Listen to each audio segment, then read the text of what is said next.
কোনো বস্তুৱে চিৰস্থায়ী নহয়, একেবাৰে চিৰস্থায়ী নহয়, কোনো শক্তি চিৰস্থায়ী নহয়। সকলো শক্তিৰ এটা অৱধামিত এটা ব্যৱস্থা আছে। সেইকাৰণে সেই শক্তিবিলাকে এটা কথা জনা উচিত যে ভাল দিন বেয়া দিন সকলোৰে থাকে। বিজেপি দলৰ এনে কিছুমান চক্ৰান্ত নিৰ্বাচনৰ আগত প্ৰায় হয়েই, আৰু তাৰ মাজত দুই এজনে জালত ভৰি দিয়ে আৰু কিছুমানে হয়তো দলটো বাগৰে বা বিজেপি দলত যোগদান কৰে।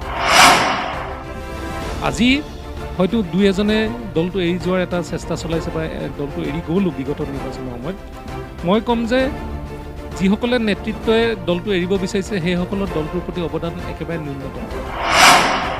যিহেতু ৰাইজৰ ব্যৱস্থাৰ লগত আমি থাকোঁ, ৰাইজৰ আস্থা আৰু বিশ্বাসৰ ওপৰতে আমি জীয়াই থাকোঁ, সেইখিনি যদি নাইকিয়া হৈ যায় তেতিয়াহ'লে গোটেই জীৱনটো একো নাইকিয়া হৈ থাকে।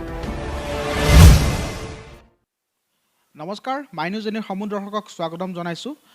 বৰ্তমান সময়ত ৰাজ্যত কংগ্ৰেছ দলত দল ত্যাগৰ ঢৌ উঠিছে আৰু ইয়াক লৈ এতিয়া সৰ্বত্ৰ চৰ্চা চলি আছে ৰাজনৈতিক মহলত।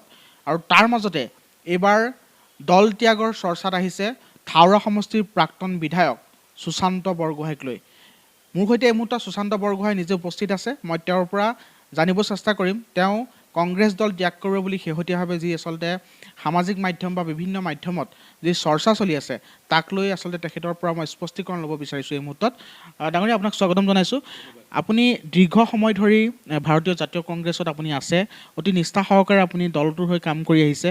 বিধায়ক হোৱাৰ উপৰি আপুনি সংসদীয় সচিবৰ দায়িত্বটো আছিলে। তাৰ পাছত এই মুহূৰ্তত দেখা গৈছে যোৱা 2-3টা দিনত আপুনি কংগ্ৰেছ দল ত্যাগ কৰিব বুলি এটা খবৰ ওলাই আছে।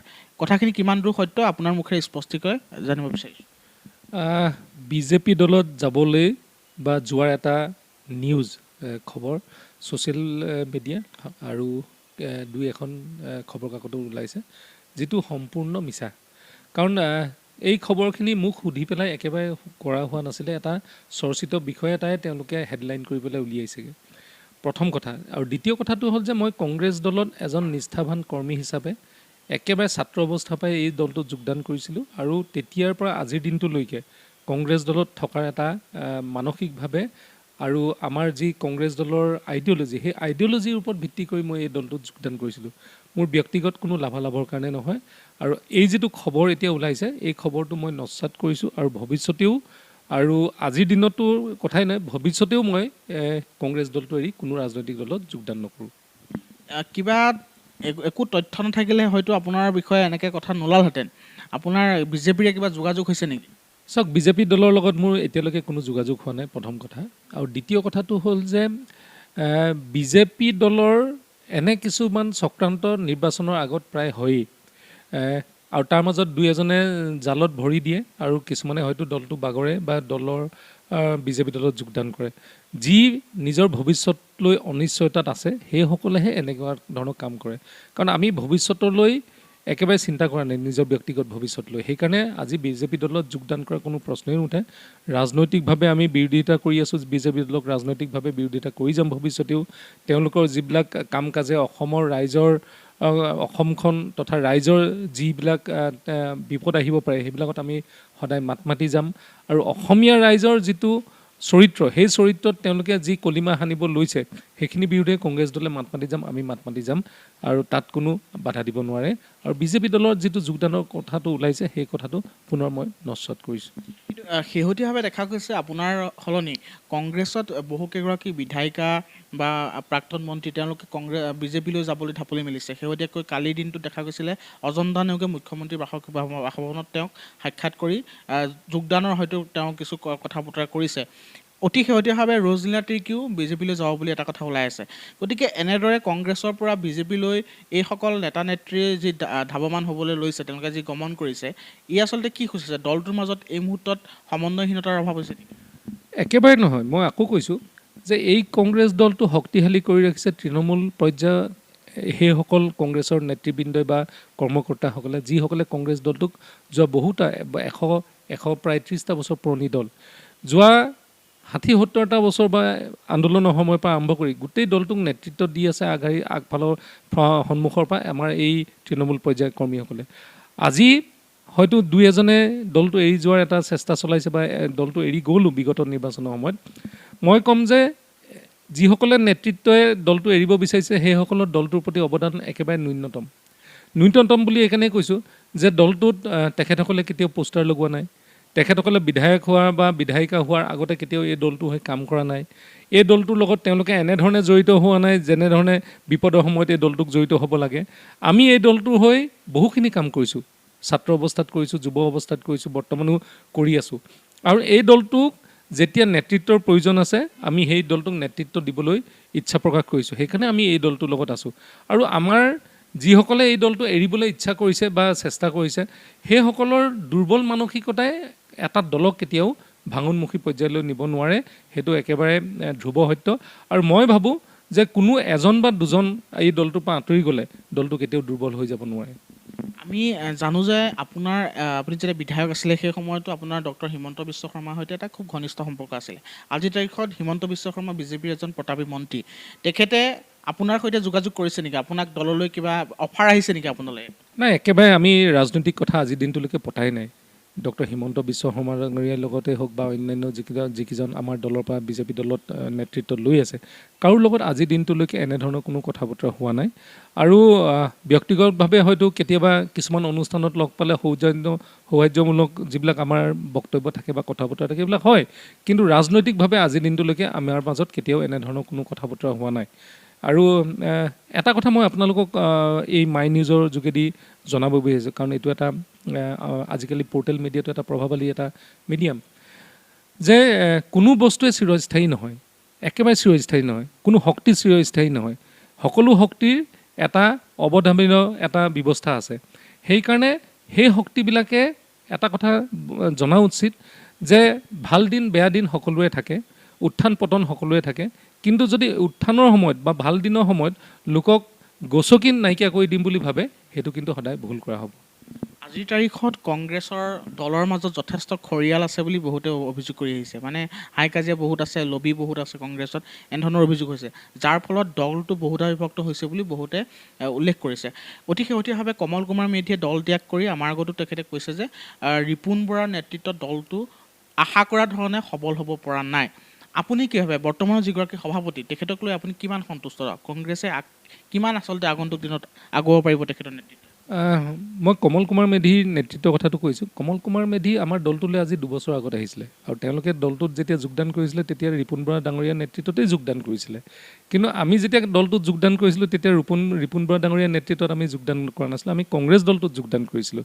সেইকাৰণে আমি হাইকমাণ্ড অৰিয়েণ্টেড দল, আমাৰ হাইকমাণ্ডে সিদ্ধান্ত ল'ব, সেই সিদ্ধান্তৰ ওপৰত নিৰ্ভৰ কৰি আমি দলটোৰ যিবিলাক কৰ্মপ্ৰণালী কাৰ্যপ্ৰণালী সেই কাৰ্যপ্ৰণালীবিলাক আমি তেনেধৰণে কৰি যাম। এতিয়া কমল কুমাৰ মেধি ডাঙৰীয়াই 2টা বছৰৰ ভিতৰতে এই দলটোত আমনি পালে, আজি দলটো ত্যাগ কৰিলে, সেইটো তেওঁৰ ব্যক্তিগত বিষয়।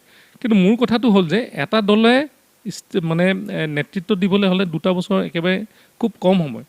এই দলটোৰ লগত জড়িত হৈ নেতৃত্ব দিবলৈ হ'লে এটা 20 বছৰ 22 বছৰ 25 বছৰ এটা পৰিক্ৰমাৰ পিছতহে দলটোৰ বিষয়ে ভালকৈ গম পাব। যেতিয়া দলটোৰ আইডিঅ'লজিটো অন্তৰত নাথাকিব সেই মানুহজনে সেই দলটোত কেতিয়াও টিকি থাকিব নোৱাৰিব। আজিও কৈছোঁ বিজেপিত হয়তো কংগ্ৰেছী মানুহ বহুত গৈছে, কিন্তু বহুতে সুবিধাবাদৰ কাৰণে গৈছে, বহুতে নিজৰ ব্যক্তিগত স্বাৰ্থৰ কাৰণে গৈছে। যিসকলৰ ব্যক্তিগত স্বাৰ্থ যেতিয়া পূৰণ নহ'ব, যেতিয়া বিজেপি দলটো যেতিয়া অৱধাৰিত হ'ব বা অৱনিৰ্মিত তললৈ যাব, তেতিয়া কিন্তু সেইসকলে বিজেপি দলটো এৰি আকৌ বিজেপি দলটো দুৰ্বল কৰি পেলাব। সেইকাৰণে দল এটা গঠন কৰাৰ ক্ষেত্ৰত যথেষ্ট কষ্ট আছে, দল এটা পৰিচালনাৰ ক্ষেত্ৰতো যথেষ্ট কষ্ট আছে, তাত মতবিৰোধ থাকিবই। কোনটো দলত মতবিৰোধ নাই? আজিতো বিজেপি দলতো 2টা লবি বুলি কয়, এজন ছুপাৰ CM বুলি কয়, এজন CM বুলি কয়, এনেধৰণৰ বহু কথা আমিও শুনিবলৈ পাওঁ। কিন্তু মোৰ কথাটো হ'ল যে গণতন্ত্ৰ প্ৰতিষ্ঠা কৰাৰ ক্ষেত্ৰত সকলো দল থাকিব লাগিব, সকলো দলক সন্মান জনাব লাগিব, সকলো দলৰ কথাবিলাক শুনিব লাগিব, আৰু দলৰ কথাবিলাক শুনিবলৈ এখন এছেম্বলি আছে, এছেম্বলি মজিয়াত আমি দলৰ বিধায়কসকল নিজৰ দললৈ টনাটনি কৰি থকাতকৈ সেইসকলৰ বক্তব্য সেই প্লেটফৰ্মটোত শুনি যদি আমি সিদ্ধান্ত লওঁ তেতিয়াহ'লে অসমৰ ভৱিষ্যত শক্তিশালী আৰু সুৰক্ষিত হ'ব।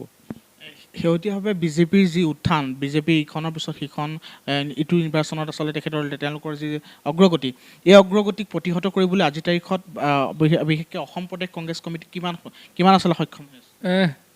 যথেষ্টখিনিভাৱে আমি শক্তিশালী ৰূপত আগবাঢ়িছোঁ। আমাৰ নতুন যিজন ইনচাৰ্জ শ্ৰদ্ধা জিতেন্দ্ৰ সিং জি ডাঙৰীয়া তেখেতসকলৰ লগত আমাৰ কিছু কথা আলোচনা হৈছে এটা ষ্ট্ৰেটেজি বনোৱা হৈছে যিটো ষ্ট্ৰেটেজিৰ যোগেদি আমি অহা নিৰ্বাচনত অৱতীৰ্ণ হ'ম আৰু এই নিৰ্বাচনত আমি নিশ্চিতভাৱে শক্তিশালীভাৱে অসমত নেতৃত্ব দিব পাৰিম আপুনি যিহেতু 107 নং থাওৰা বিধানসভা সমষ্টিক প্ৰতিনিধিত্ব কৰি আহিছে গতিকে আগন্তুক নিৰ্বাচনো বেছি দিন নাই কেইমাহমানৰ পিছতে নিৰ্বাচন অনুষ্ঠিত হ'ব সমষ্টিত কেনেকুৱা ধৰণৰ প্ৰস্তুতি পৰ্ব চলিছে সমষ্টিত যথেষ্টখিনি ভাল আমাৰ আৰু যোৱা নিৰ্বাচনত মই কেইটামান ভোটতে খুব কম ভোটত হাৰিছিলোঁ আৰু এইবাৰ নিৰ্বাচনত 100% আত্মবিশ্বাসী যে এইবাৰ জিকিব পাৰিম কাৰণ এইকাৰণে জিকিব পাৰিম যে আমাৰ বৰ্তমান বিধায়ক ডাঙৰীয়াৰ যিখিনি কাম কাজ তাত কৰিবলগীয়া আছিলে সেই কাম কাজখিনিয়ে মানুহক যথেষ্ট বিতুষ্ট কৰিছে আৰু যেনেধৰণে কামেৰে মানুহৰ মাজত সোমাব লাগিছিলে মানুহে সেই সন্মানটো থাওৰা সমষ্টিয়ে পোৱা নাযায় নাই আৰু বহুতে জানে যে এজন প্ৰতিনিধিয়ে সমষ্টিটোৰ চিনাকি সেই চিনাকিটো তেখেতে এতিয়াও নিজকে চিনাকি দিব পৰা নাই যে তেওঁ থাওৰা সমষ্টিৰ প্ৰতিনিধি হিচাপে সেইকাৰণে মই ভাবোঁ যে অনাগত নিৰ্বাচনত নিশ্চিতভাৱে জয়লাভ কৰিবলৈ সক্ষম হ'ম আপুনি যদি নিৰ্বাচনত প্ৰতিদ্বন্দ্বিতা কৰে আপোনাৰ মূল ইছ্যু কি হ'ব চাওক থাওৰা সমষ্টিটো যথেষ্টখিনি নতুন প্ৰতিভা বা সম্পন্ন যুৱক যুৱতী আছে বহুত কষ্টৰে তেখেতসকলে পঢ়া শুনা কৰি ঘৰতে বহি আছে সেইসকলৰ যাতে তেখেতসকলে যাতে আত্মসংস্থাপন পায় তেখেতসকলে যাতে সংস্থাপন পায় তাৰ এটা ব্যৱস্থা কৰিব লাগিব এই সংস্থাপনবিলাক হয়তো সকলোখিনি চৰকাৰী নহ'ব পাৰে এই সংস্থাপনবিলাক হয়তো কিছু স্কিল ডেভেলপমেণ্টৰ যোগেদি প্ৰাইভেট কোম্পানীৰ যোগেদি আমি সংস্থাপন যাতে দিব পাৰোঁ বা আমাৰ যিবিলাক লোন ব্যৱস্থা আছে বহুতে খেতিৰ লগত জড়িত হৈ থাকে আমাৰ খেতি প্ৰধান এই সমষ্টি সেই ব্যৱস্থাবিলাক যদি আমি ভালদৰে কৰোঁ আৰু আমাৰ উঠি অহা প্ৰজন্মক যদি আমি সহায় কৰিব পাৰোঁ তেতিয়াহ'লে নিশ্চিতভাৱে আমাৰ এই সমষ্টিটো যথেষ্টখিনি আগবাঢ়ি যাব এতিয়া মই শেষ কৰিব লাগিব শেষত আপোনাক এইটোৱে সুধিছোঁ এই অজন্তা নিয়োগৰ যি বিজেপি গমনৰ কিছু যি প্ৰস্তুতি পৰ্ব চলি আছে যি কথা বতৰা চলি আছে তাৰ মাজত ৰজলিনা তিৰ্কীৰ কথা ওলাই আছে তেওঁলোকে আপোনাৰ সৈতে কিবা যোগাযোগ কৰিছে নেকি যে সুশান্ত তুমি আহা আমাৰ সৈতে আমি যাওঁ তালৈ ৰজলিনা তিৰ্কী অজন্তা নেওগ ডাঙৰীয়ানীৰ লগত এতিয়ালৈকে এনেধৰণৰ কোনো যোগাযোগ হোৱা নাই ৰজলিনা তিৰ্কী ডাঙৰীয়ানীক মই দুখন মিটিঙত পাইছিলোঁ এনেধৰণৰ কোনো কথা আলোচনা নহয় তেওঁলোকে ৰজলিনা তিৰ্কী ডাঙৰীয়ানীয়ে কংগ্ৰেছৰ শক্তিশালী কথাই তেখেতে পাতিছিলে আৰু অজন্তা বাইদেৱে প্ৰায় 6-7 মাহ প্ৰায় ইনএক্টিভ নিচিনা হৈ আছিলে বেমাৰো হৈছিলে তেখেতৰ কিন্তু এতিয়ালৈকে ধৰিব পৰা নাই কি হ'ব কিন্তু তেওঁ ব্যক্তিগতভাৱে এটা স্পষ্টীকৰণ দাঙি ধৰিব লাগিছিলে ইমানখিনি কথা ওলোৱাৰ পিছত যে বিজেপি নোযোৱাৰ যিটো বক্তব্য দাঙি ধৰিব লাগিছে আৰু যদি যাব খোজে তেতিয়াহ'লে স্পষ্টভাৱে গ'লে মানে তেখেতৰো ৰাইজৰ যিটো আস্থা আৰু বিশ্বাস থাকিব সেই ৰাইজে বিশ্বাস কৰিব যে হয় তেখেতে কৈ মেলি গৈছে কিন্তু যদি মানে মনে মনে আকৌ এনেকুৱা ধৰণৰ কথা কৰিবলৈ হয় তেতিয়াহ'লে যিহেতু ৰাইজৰ ব্যৱস্থাৰ লগত আমি থাকোঁ ৰাইজৰ আস্থা আৰু বিশ্বাসৰ ওপৰতে আমি জীয়াই থাকোঁ সেইখিনি যদি নাইকিয়া হৈ যায় তেতিয়াহ'লে গোটেই জীৱনটো একো নাইকিয়া হৈ থাকিব তেওঁলোকৰ এই যদি তেওঁলোক যদি অন্য দললৈ যায় কংগ্ৰেছৰ কেনেকুৱা ধৰণৰ ক্ষতি হয় একেবাৰে ক্ষতিসাধন নহয় বৰঞ্চ আমি কিছুভাৱে মুকলিভাৱে কাম কৰিবলৈ সুবিধা পাম ক্ষতি কেতিয়া হয় যেতিয়া এজন মানুহে কংগ্ৰেছ দলটো হৈ কাম কৰে যেতিয়া নিজে অকল বিধায়ক হয় বা মন্ত্ৰী হৈ পেলাই কাম কৰে আৰু দলটোৰ হৈ কাম নকৰে তেতিয়াহ'লে দলটোৰ বিশেষ ক্ষতি নহয় ধন্যবাদ জ্ঞাপন কৰিছোঁ সুশান্ত বৰগোহাঁই ডাঙৰীয়া দৰ্শকসকল এই মুহূৰ্তত মোৰ সৈতে আছিলে 107 নং থাওৰা বিধানসভা সমষ্টিৰ প্ৰাক্তন বিধায়ক সুশান্ত বৰগোহাঁই আৰু তেখেতে অতি শেহতীয়াভাৱে তেখেতক লৈ যি চৰ্চা চলিছে যে তেওঁ হয়তো কংগ্ৰেছ দল এৰিব আৰু কংগ্ৰেছ দল এৰি বিজেপিলৈ যাব এনেধৰণৰ বহু চৰ্চা সামাজিক মাধ্যম বা বিভিন্ন মাধ্যমত চলি আছে তাক লৈ আজি তেখেতে আমাৰ আগত স্পষ্টীকৰণ দাঙি ধৰিলে আৰু অনাগত সময়ত দেখা যাব গোটেই ৰাজনৈতিক প্ৰেক্ষাপটটো কোনফালে ঢাল খায় যিহেতু কংগ্ৰেছৰ বহুকেইগৰাকী প্ৰাক্তন মন্ত্ৰী বিধায়িকা এই মুহূৰ্তত বিজেপিলৈ যাবলৈ যুঁজা চলাই আছে গতিকে এই নিৰ্বাচনৰ প্ৰাকখনত শেহতীয়া যি পৰিস্থিতিক লৈ আমি কিছু কথা পাতিবলৈ চেষ্টা কৰিলোঁ ভিডিঅ' জাৰ্নেলিষ্ট পংকজৰ সৈতে মই দীপাংকৰ কলিতাই এই মুহূৰ্তত বিদায় লৈছোঁ নমস্কাৰ